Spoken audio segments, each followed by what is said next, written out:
yote imekaa maji kabisa mpaka hapa juu hivi. Naona vile watoto wanayachezea haya maji, wanapata magonjwa. Watapata magonjwa hapa saa hii.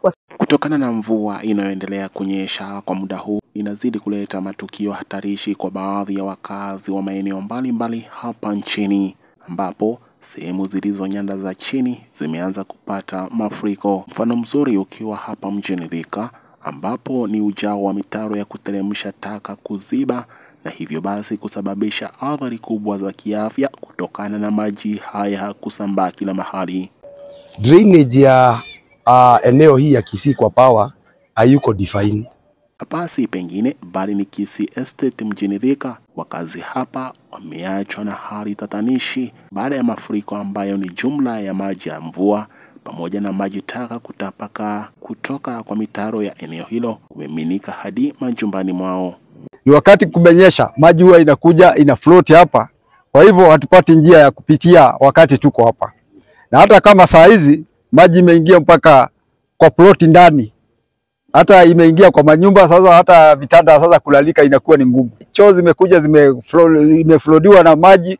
Sasa yote tuko na magonjwa kwa sababu sasa hiyo kama choo ikiwa imeingia kwa maji hapa, hiyo ni magonjwa. Familia hapa zisijue cha kufanya.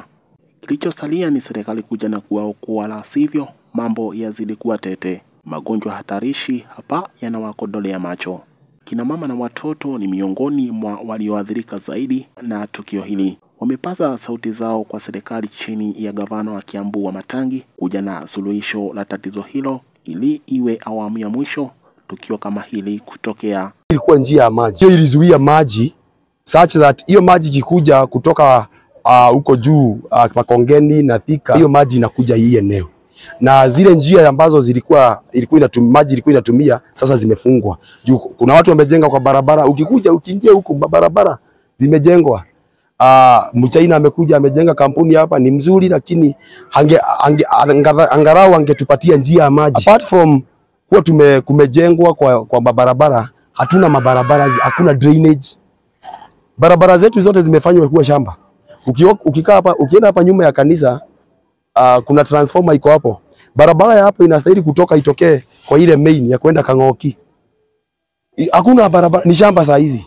Unajua barabara ndio hii inapatiana mitaro ambayo inafanyika kama drainage.